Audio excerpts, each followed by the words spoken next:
Assalamualaikum warahmatullahi wabarakatuh. Perkenalkan, nama saya Sartika Agustin. Saya dari kelas TI 232 dengan nomor NIM 3123101174.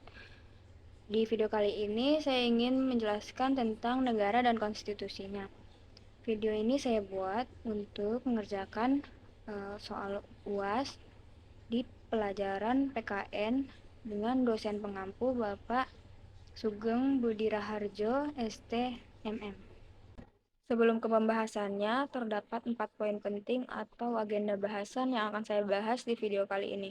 Yang pertama ada konsep negara, yang kedua ada sejarah terbentuknya NKRI dari Kerajaan Sriwijaya sampai saat ini, dan yang ketiga ada sistem konstitusi dan konvensi, yang terakhir amandemen Undang-Undang Dasar 1945. Secara historis, pengertian negara berkembang sesuai dengan masyarakat saat ini. Maka dari itu, terdapat beberapa pendapat dari beberapa pakar mengenai konsep negara. Menurut Aristoteles, negara merupakan kumpulan masyarakat yang dibentuk dengan tujuan kebaikan. Dan menurutnya, negara yang baik adalah negara yang diperintah oleh hukum dan hukum konstitusi. Konsep negara menurut Agustinus sebagai tokoh Katolik dibagi menjadi dua, yaitu negara Tuhan dan negara duniawi. Ia menolak negara duniawi karena ia menganggap bahwa negara duniawi itu merupakan penyelewengan para penguasa, sedangkan negara Tuhan menghargai segala sesuatu yang baik dan mengutamakan kebenaran. Konsep negara menurut Machiavelli Niccolo. Menurutnya negara sebagai negara kekuasaan. Itu artinya suatu negara harus memiliki suatu kekuasaan yang dipimpin oleh seorang pemimpin ataupun raja.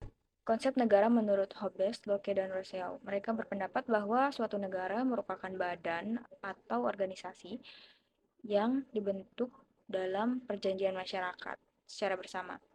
Konsep negara menurut Harold J. Lasky, negara merupakan suatu masyarakat yang diintegrasikan karena memiliki wewenang yang bersifat memaksa dan yang agung dari individu ataupun kelompok. Konsep negara yang terakhir yaitu Max Weber, dia berpendapat bahwa suatu negara merupakan masyarakat monopoli dalam penggunaan kekerasan fisik secara sah dalam suatu wilayah. Baik, pembahasan yang selanjutnya adalah sejarah terbentuknya NKRI dari masa kerajaan Sriwijaya sampai saat ini. Seperti yang kita ketahui, Indonesia pernah dijajah oleh negara Jepang, Belanda, dan Inggris. Dan karenanya Indonesia jadi memiliki sejarah yang sangat panjang. Waktu itu Indonesia pernah mengalami masa kejayaan kerajaan Hindu-Buddha dan kerajaan yang memiliki wilayah luas yaitu Kerajaan Sriwijaya. Setelah mengalami kejayaan kerajaan Hindu-Buddha, Indonesia juga mengalami masa kerajaan Islam. Setelah mengalami masa kejayaan kerajaan Islam, Indonesia mengalami masa kolonialisme. Setelah kolonialisme, Indonesia mengalami masa kemerdekaan Indonesia. Namun belum selesai daripada itu, Indonesia mengalami masa Orde Lama dan masa Orde Baru. Setelah itu barulah Indonesia mengalami masa reformasi hingga saat ini. Baik, pembahasan yang selanjutnya yaitu sistem konstitusi dan konvensi di Indonesia. Suatu negara tentunya harus memiliki hukum konstitusi karena untuk melindungi hak-hak para masyarakat dan juga untuk mengatur suatu kekuasaan dalam suatu negara. Konstitusi adalah kesepakatan umum atau konsensus di antara mayoritas masyarakat mengenai bangunan ideal negara dengan tujuan melindungi warga masyarakat melalui mekanisme negara. Nah, setelah membahas tentang pengertian konstitusi, jika suatu negara tidak memiliki konstitusi, maka berpotensi akan mengalami perang saudara. Maka dari itu, konstitusi atau konsensus memiliki 3 poin, yaitu tujuan dan cita-cita bersama, rule of law sebagai landasan dalam penyelenggaraan negara, lalu bentuk institusi dan prosedur ketatanegaraan. Nah, konstitusi di Indonesia telah mengalami sebanyak 3 kali amandemen.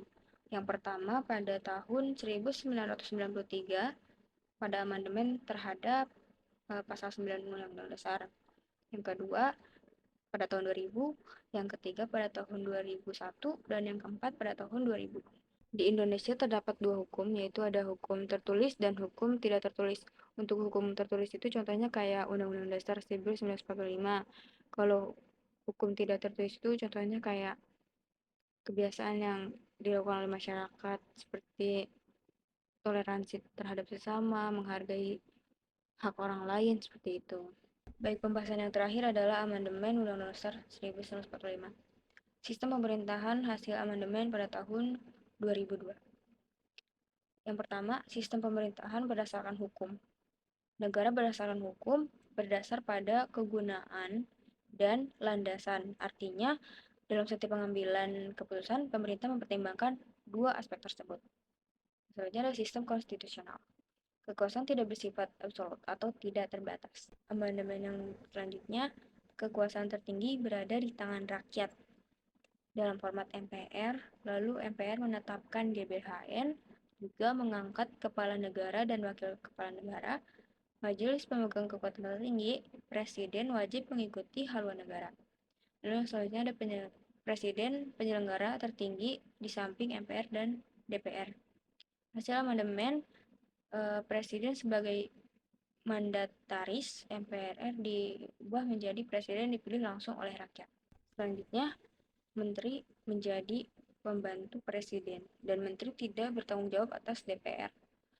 Yang selanjutnya ada kekuasaan negara tidak lagi mandataris MPR tetapi sejajar dengan DPR dan MPR. Presiden bisa dimakzulkan oleh MPR jika melanggar undang-undang atau Undang-Undang Dasar 1945. Dan yang terakhir, negara Indonesia merupakan negara hukum. Bisa kita lihat dari ciri-cirinya, yaitu pengakuan dan perlindungan hak asasi yang meliputi politik, sosial, ekonomi, dan budaya. Lalu ada peradilan bebas dari kekuasaan dan jaminan kepastian hukum yang dapat dipahami dan dilaksanakan dengan aman. Baik, itu tadi penjelasan dari materi konsep negara ataupun konstitusi suatu negara. Video ini saya buat untuk memenuhi syarat ujian akhir semester dari mata kuliah PKN dosen pengampu Bapak Sugeng Budi Raharjo STMM. Mohon maaf apabila ada kesalahan dalam penyampaian. Wabillahi taufiq wal hidayah. Wassalamualaikum warahmatullahi wabarakatuh. Terima kasih.